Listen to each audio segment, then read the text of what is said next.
Começando um novo módulo do seu curso de SEO, vamos começar a falar sobre fatores de conteúdo.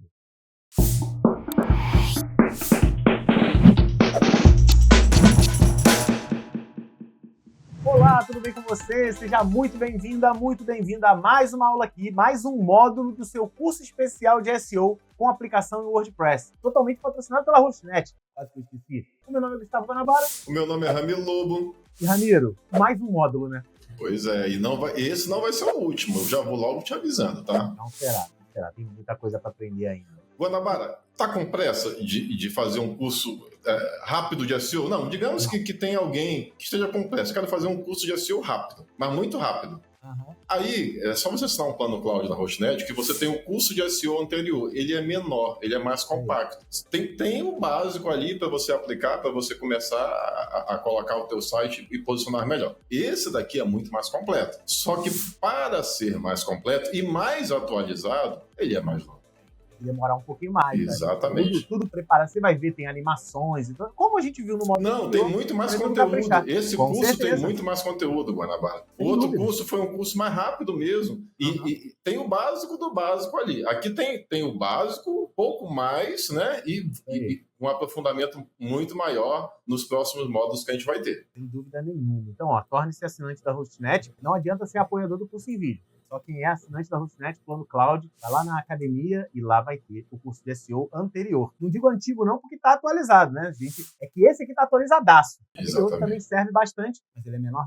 E aí, eu vou te deixar mais um recadozinho para a gente começar logo o conteúdo. Esse módulo é um dos mais importantes, porque é um módulo onde a gente vai aplicar o SEO para cada página, desde a home para a página de produto, para a página de serviço. Então, aqui você vai ter os fatores de ranqueamento e as técnicas que você precisa, inclusive as principais técnicas que você precisa já aplicar durante a criação e durante o planejamento também, tá? Agora, se você caiu aqui de paraquedas e não assistiu o módulo anterior, ele é muito importante, volta lá, eu te recomendo. Pelo amor de Deus, você não vai pular o primeiro módulo e começar no segundo módulo. Ah, não, eu quero só conteúdo. A gente arrumou a casa toda no módulo anterior. Tem que estar tudo arrumado para você dar prosseguimento. Vai pela gente, acredita e bota fé que a gente o Ramiro já está um tempinho aí nisso para saber o que está falando. Então vamos diretamente para os slides, Ramiro? Bora! Então vamos lá. Interrompa aqui a sua aula, mas é para um recado muito importante de um dos nossos patrocinadores, que é a Hostnet. E, na verdade, a Hostnet já é nossa patrocinadora há muito tempo, desde o início da vida do canal do Curso em Vídeo. E de lá para cá, o que já era bom melhorou ainda mais. Se algum dia você quiser colocar um site no ar, os servidores são os mais bem dimensionados, as máquinas são ultramodernas, não utilizam mais HD, utilizam SSD, e é o que a empresa batizou de hospedagem cloud. Então, se algum dia você precisar hospedar um site ou tirar uma ideia no papel para se transformar em um site, uma loja, ou se você precisa fazer marketing digital, disparo de e-mails, pode contar com a Hostnet, assim como nós contamos desde o início da história do canal. Obrigado, Hostnet, pelo apoio constante, e você pode voltar à sua aula. Então, Ramiro, nesse módulo começamos a falar, como eu falei lá no início, sobre fatores do conteúdo. Conteúdo é a coisa mais importante para um site, porque é aquilo que o usuário quer, não é isso? É que o usuário quer e é aquilo que o Google também indexa, né? É conteúdo. Sim. E é o que o usuário está buscando conteúdo. Pode ser qualquer forma de conteúdo, pode ser texto, pode ser um vídeo, pode ser imagem, pode ser um artigo de blog, uma página de produto. Conteúdo, vamos dizer assim, é o que domina nessa parte dos buscadores, né? Inclusive, nessa aula a gente vai responder uma pergunta que você pode estar pensando, mas peraí, Ramiro falou que texto, imagem, como é que o Google indexa a imagem? A gente vai mostrar aqui, a gente vai falar sobre isso nesse vídeo já. Tranquilo? E, Ramiro, só lembrando, nessas nossas aulas de fatores de ranqueamento, a gente classifica cada fator em algumas categorias. Me lembra, criação, planejamento... Planejamento, criação e acompanhamento, né? Acompanhamento. E aí nós temos as legendas, que são planejamento, criação, acompanhamento, ultrapassado e punição. Mas as categorias que nós dividimos aqui é o que você vai fazer durante o planejamento do site ou da loja, durante a criação e, posteriormente, quando estiver pronto, o acompanhamento. Show de bola. Então, cada fator vai ser classificado e você vai olhando no canto superior direito do slide o que é cada um deles, se eu por acaso esquecer de falar, mas eu vou tentar falar todas as vezes. Primeiro fator de conteúdo, Ramiro, é palavra-chave no título do navegador. Ele é um fator do tipo criação. Não confundir o título do navegador com aquele título, o primeiro título que está na página, que é o H1. O título do navegador é aquele que aparece lá em cima, no topo do navegador, tá? Para você que sabe HTML, é o title, é o title, Isso. lá o aluno fala de title, é o title que está lá em cima. Ó, no seu slide você colocou um conteúdo aqui, o seguinte, ó, o uso da palavra-chave na title tag é um dos mais importantes fatores de ranqueamento. A title tag é uma marcação do código HTML que identifica o título da página para os mecanismos de busca. Exatamente lá na área head, na área de cabeça lá, no tem o head. title. Lógico, você trabalhando com WordPress, isso vai automático, né? Mas você vai escolher, na hora que você for criar a página, geralmente, você escolhe aquele título na hora de criar a página. É aquele título que a gente está falando aqui nesse momento, tá? Isso aí. E cuidado, Ramiro, muito site que a gente vê por aí, a página principal tem o title home. Mas a gente vai... Inclusive, a nossa loja modelo tem. Sim, a gente vai trabalhar ela em breve e vai corrigir isso e mostrar o porquê que você não deve deixar home na página principal. E se você ainda está um pouco perdido, porque eu falei de HTML e você não sabe HTML, não é um pré-requisito, mas você mais cedo ou mais tarde vai ter que aprender um pouquinho. Quando você abre uma página, o navegador fica com aquelas abinhas lá em cima. Aí você fica trocando as abinhas pelo título que está escrito na aba. Exatamente. É exatamente isso que é o title, tá? Então, bote palavras-chave no título. Continuando aqui o texto, ó. Além de informar ao algoritmo qual é o assunto principal da página, também tem um importante papel de atrair o interesse e o clique do visitante nos resultados da SERP. Ou seja, é duplamente importante, né? Porque você está informando lá para o Google, por exemplo, que aquilo ali é o teu conteúdo principal, né? É a referência principal da tua página, né? E é o assunto, na realidade. E Sim. Quando você fizer uma busca, a primeira coisa que vai aparecer é o título depois da meta description. Uhum. Então, pelo título, se o título não for um título bacana, se não estiver de acordo com a busca do usuário, ele dali não vai fazer nada, ele simplesmente vai ignorar e vai para o próximo resultado. Então, é importante que o título seja persuasivo também e que tenha as palavras-chave certas para poder indexar. Ramiro, a galera nas redes sociais usa muito o título para chamar, o clickbait, atenção. No caso do clickbait, chamar atenção. Por exemplo, posts do tipo 10 dicas de maquiagem, você não vai acreditar na terceira. Sabe qual é que é esse negócio? Então, isso é o title. A pessoa vai ter que olhar e falar assim, nossa, eu quero ver isso e eu quero ver qual é a terceira. Só que nas redes sociais, você coloca isso em imagem, isso não é indexado pela rede social, a não ser que você coloque na descrição. Então, você tem que tomar um cuidado também especial, porque você tem que, de uma forma, colocar as palavras-chave, principalmente no início, a gente vai ver agora, para que o Google também dê importância para aparecer lá na página, no caso, né, na página, da primeira página do Google, por exemplo. Sim. Você pode botar esse título mais persuasivo, talvez no H1, quando ele entrar na página. Não sei. Porque também, às vezes, quer chamar a atenção lá. Mas vamos ver a próxima frase. Só que, assim, toma cuidado, porque na rede social dá para usar de um jeito muito persuasivo, às vezes sem ter a palavra-chave que você quer, né? Porque ali é imagem.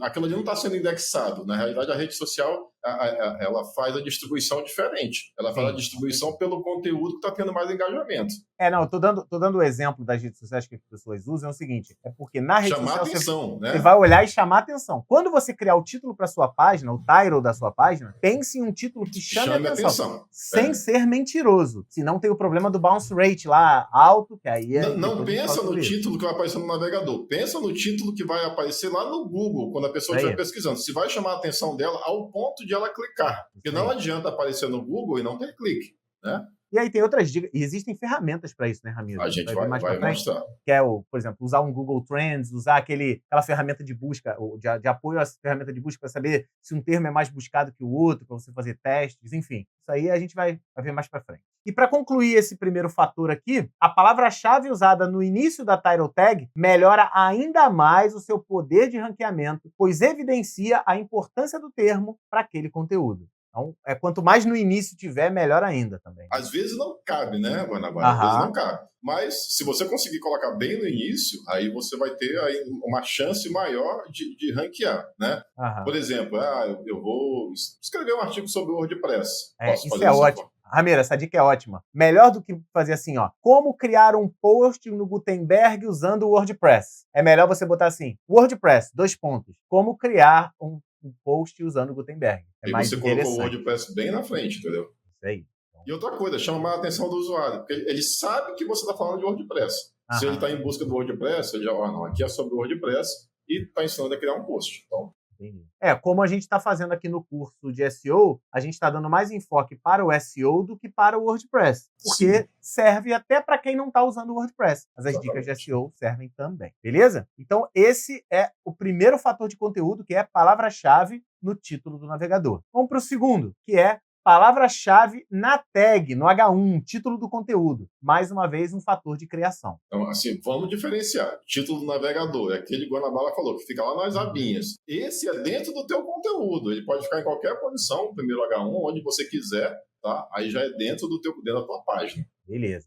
Deixa eu ler o texto aqui e você vai desenvolvendo. As heading tags em HTML é o H1, H2, H3, H4, H5 até H6, né? Servem para mostrar a hierarquia do conteúdo do Google. Entre elas, a H1 é a mais importante e é o título principal do conteúdo que aparece dentro da página. Por isso, o uso da palavra-chave na tag H1 ajuda a evidenciar sua importância. Então, H1 é muito, mas muito importante, porque é o título principal do seu conteúdo, né, Ramiro? Com certeza.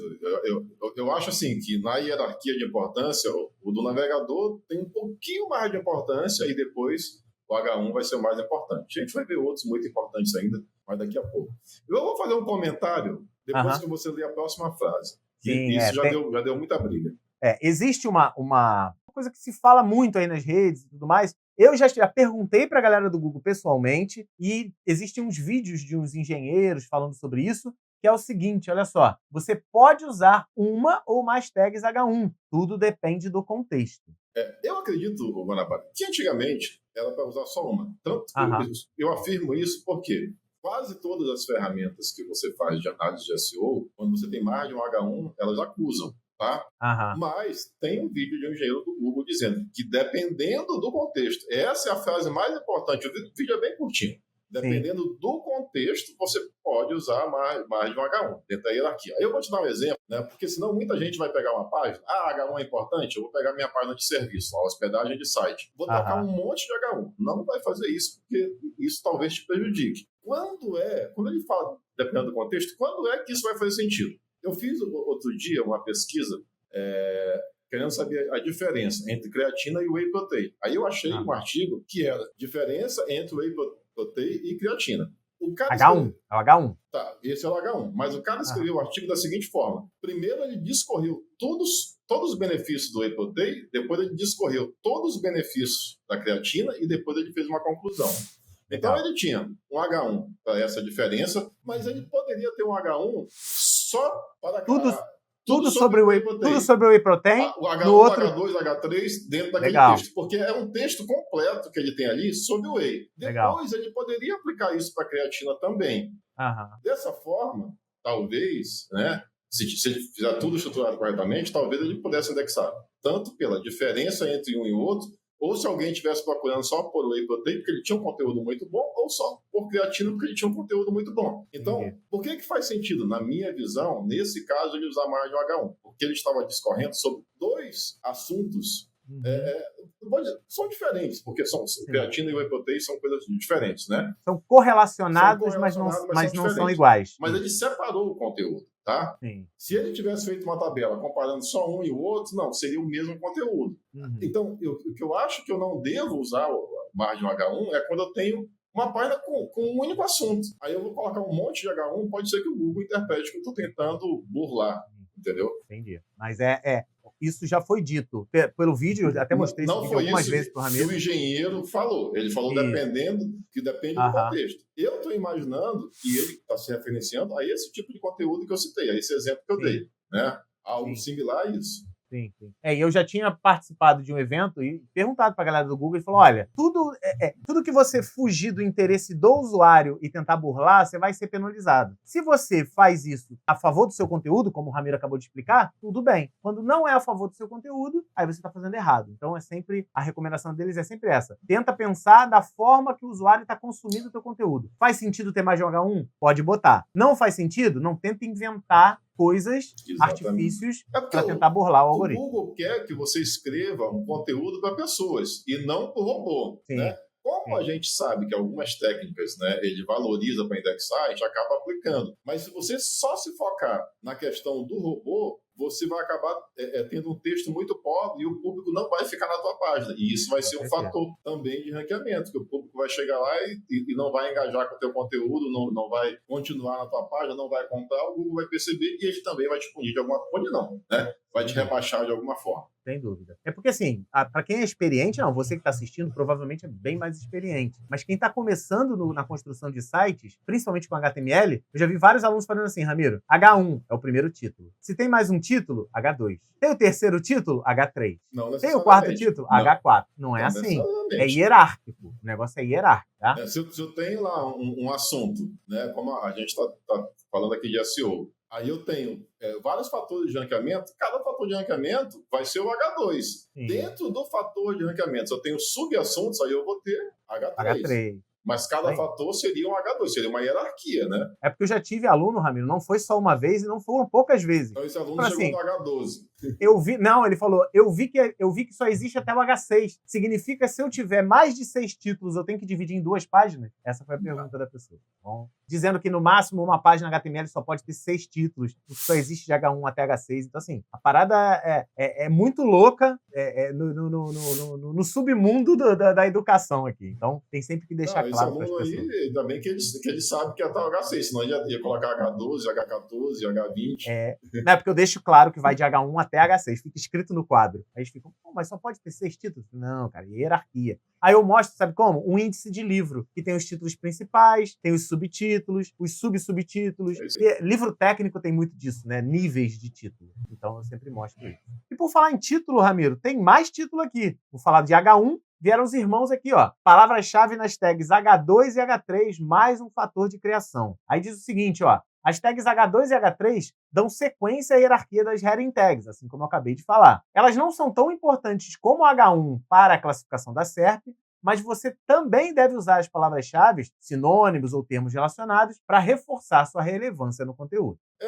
Eu acho que você tem que, como o Guanabara falou, né? Você tem que ter uma hierarquia. Aqui cabe o H1, depois do H1, se você está escrevendo uma página, como a gente falou agora há pouco, de um conteúdo único, você vai usar o H2, né? Sim. O H1 é para colocar lá, vamos dizer assim, a palavra-chave mais forte que você quer indexar. E aí você vai usar o Google, ele já faz isso, não precisa ficar repetindo a mesma palavra-chave o tempo todo, né? Você pode usar sinônimos, então você vai colocar outros sinônimos fortes que você quer indexar no H2, e se tiver H3, você também vai aplicar aí os seus sinônimos ou voltar, repetir uma palavra-chave.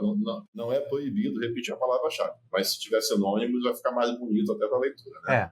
Não é proibido repetir, mas aí a galera também pode abusar. A gente vai falar sobre isso um pouquinho mais pra frente, né? Continuando aqui, tem outros fatores, né? O próximo fator, não tem mais parágrafo nesse aqui não. O próximo fator é palavra-chave no conteúdo, mais um fator de criação. Aí diz o seguinte aqui, ó. Quando as palavras-chave aparecem no conteúdo principal, o Google entende que elas são mais relevantes.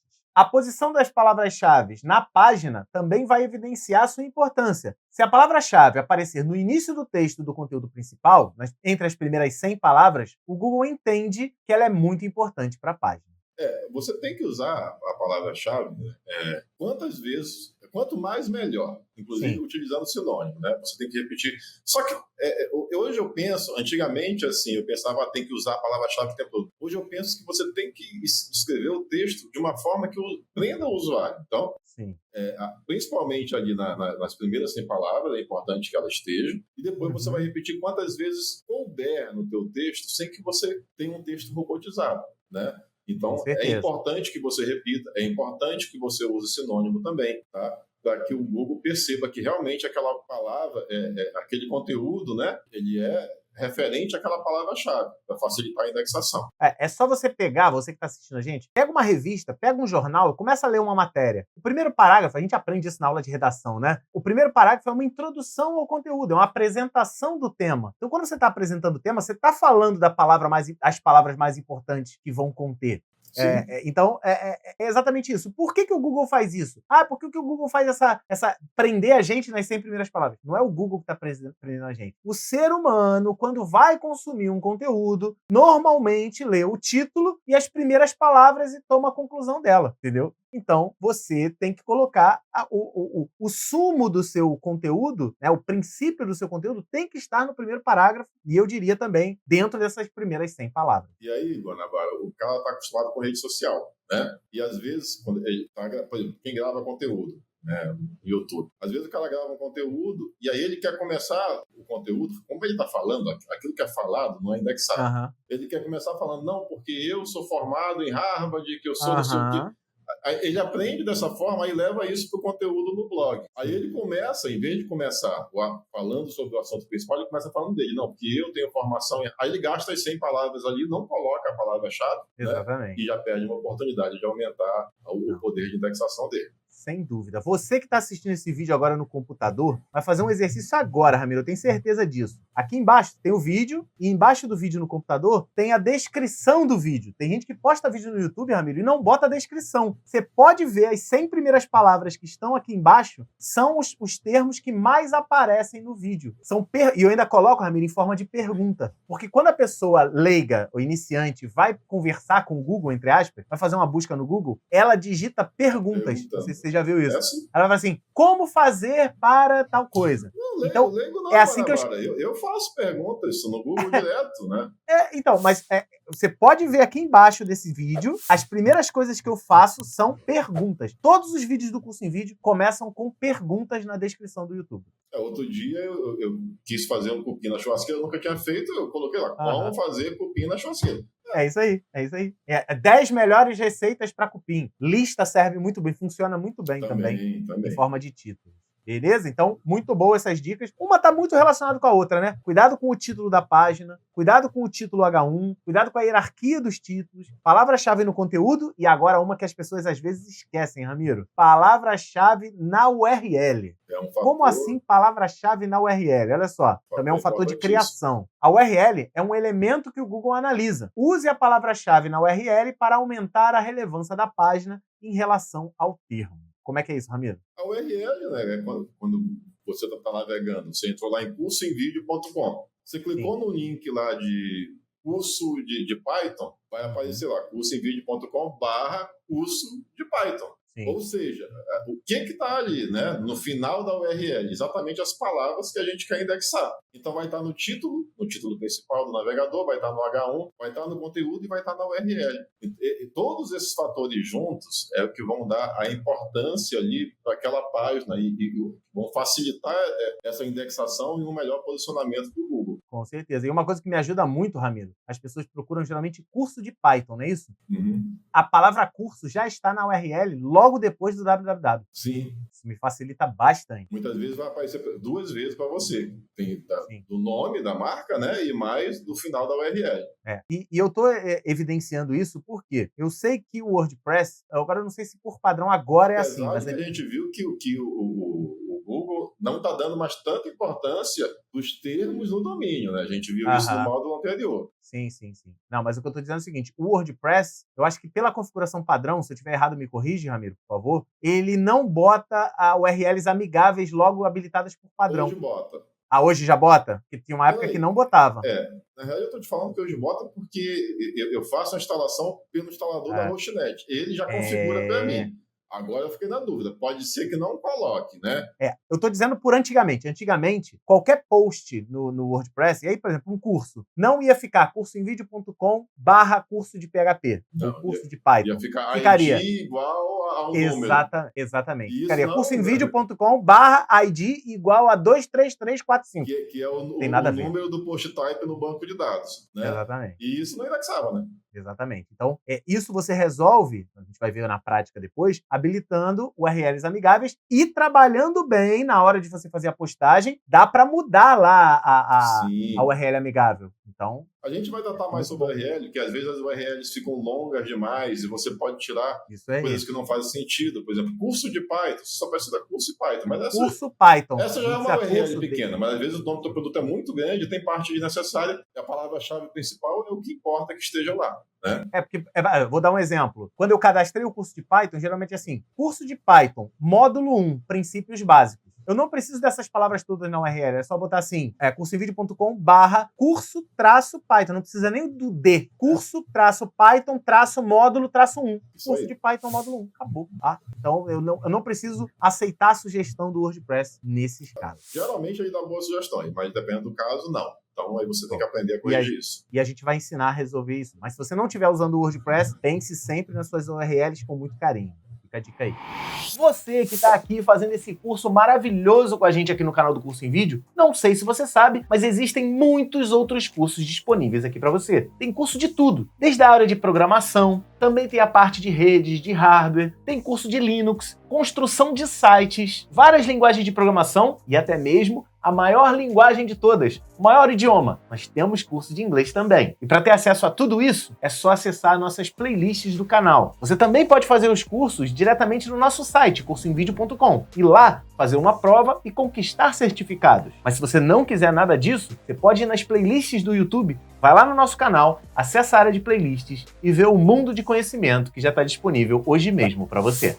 Outro fator aqui é palavra-chave nas imagens. Ó, tocando no assunto que eu falei anteriormente. Também um fator de criação. Mas isso é possível, Guanabara? Ah, mas imagem não tem como indexar, vídeo não tem como indexar. Tudo tem como indexar. Depende do conteúdo que você agrega a ele. Olha só o texto que o Ramiro colocou aqui, ó. O Google não consegue ler imagens, apenas texto. Por enquanto.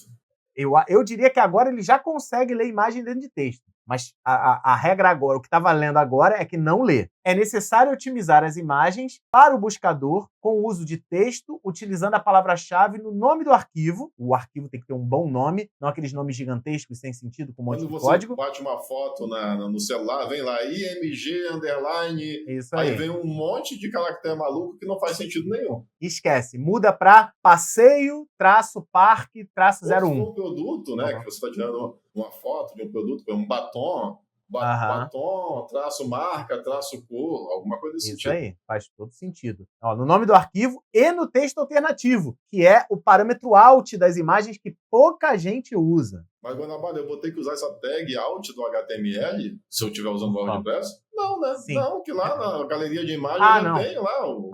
Não, você vai usar, você só não vai precisar mexer no HTML. Sim. É só você botar lá na descrição dentro do WordPress que ele vai colocar no alt. A gente ensinou isso lá no curso WordPress já, tá? Lá no basicão. Mas a gente vai revisar isso aqui. Porque, na verdade, quando você vai... Aí você fala, pô, mas ninguém faz busca por imagem. Com certeza faz. Quantas vezes você chegou lá no Google, procurou uma coisa, clicou lá em imagem, porque você queria uma imagem daquela coisa? Então, como é que o Google sabe? Pelo conteúdo que está relacionado. Pelo nome do arquivo e também pelo alt que você colocou na imagem, que o criador do conteúdo. Tanto você vai para as buscas de imagens, aí diz, mas eu não vejo sentido para isso. Só que se o Google perceber, cara, você tem uma página de produto lá sobre batom, você tem 10 imagens, e todas essas imagens têm nome de batom e talvez uma marca aí, batom Guanabara. Não, batom 001, batom 002, batom 003. Aí batom Guanabara azul, batom Guanabara vermelho. Então ele sabe que aquela página ali é uma página que tem referência a esse produto. Quando alguém procurar por batom Guanabara, ele sabe, tem 15 imagens só nessa página aqui, fora o título, fora o URL, lógico que tem a ver. Lógico que ele vai priorizar essa página do que uma que não tenha nenhuma imagem com esse termo aplicado, entendeu? E ó, eu vou te dizer, Ramiro, o parâmetro alt da tag MG, né, você colocar o conteúdo relacionado, é muito importante também para acessibilidade. Pessoas com deficiência visual, pessoas que têm visão limitada ou que não enxergam, conseguem navegar na internet com leitores de tela e quando aparecem as imagens, como que como que o navegador descreve essa imagem para a pessoa com deficiência visual? Ela lê o texto alternativo. Então, isso é muito importante também. E o Google vai te beneficiar porque você está ajudando o usuário. Quem ajuda o usuário recebe bônus do Google. Exatamente. Próximo fator de conteúdo aqui, Ramiro. Meta description, também um fator de criação. Eu já estou escutando gente falar, não, mas eu li que meta description, ele não é um fator de ranqueamento, o Google não indexa. Ele não indexa a meta description. A gente não está dizendo isso não, tá?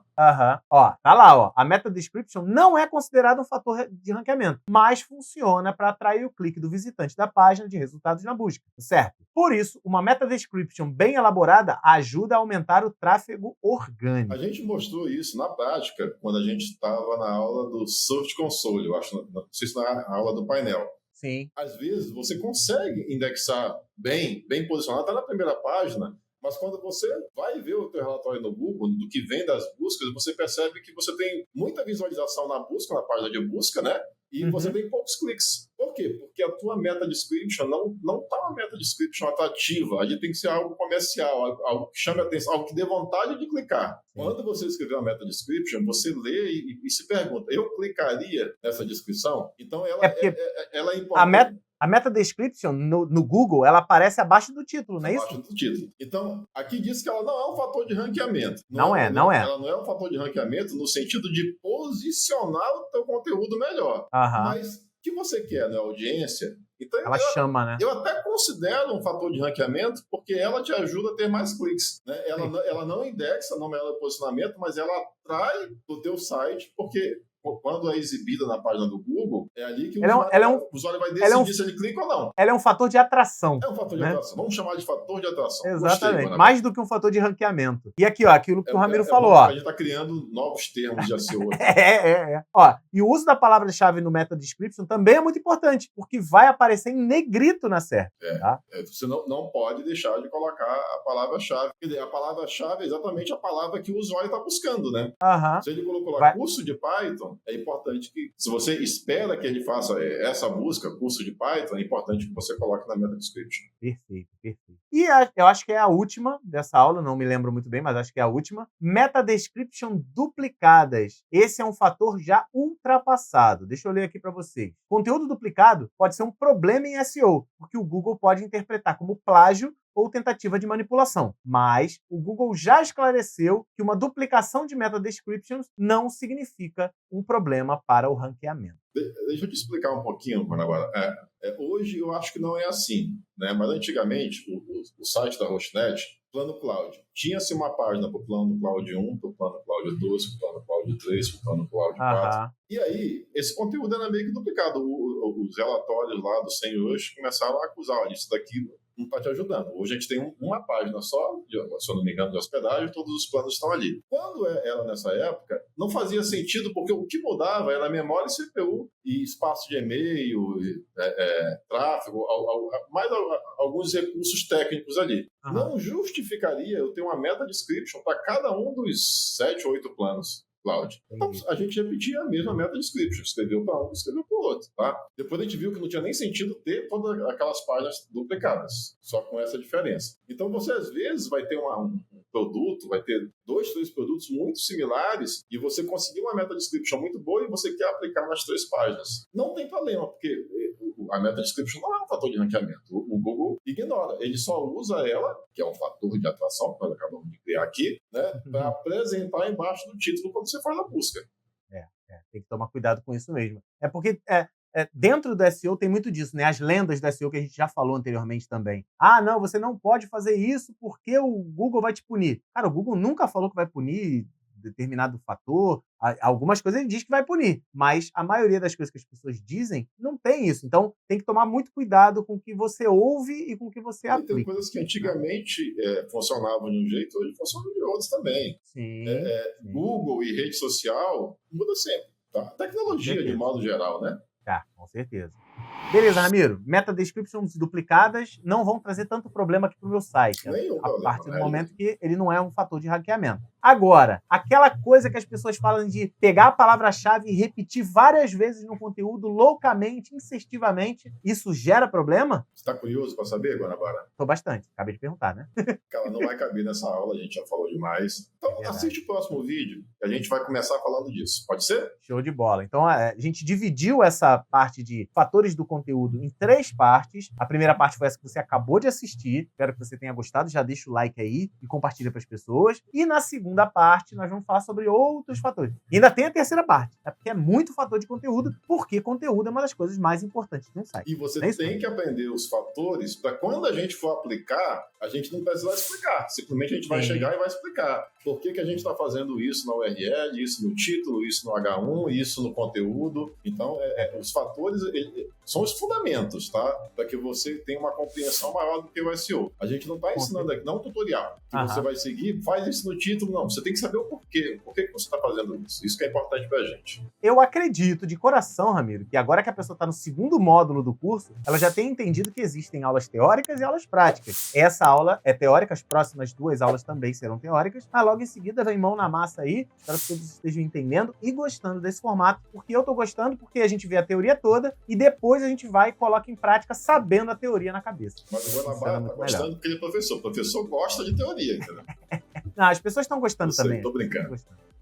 Beleza? Então é isso, Ramiro. Temos encontro marcado já para a próxima semana. É isso aí. Se você está vendo o lançamento normal, se não, essa aula já saiu. E se você for apoiador do Curso em Vídeo, provavelmente você já tem a próxima aula disponível também. Obrigado aí por ser apoiador. Tranquilo? Valeu, galera. Um grande abraço.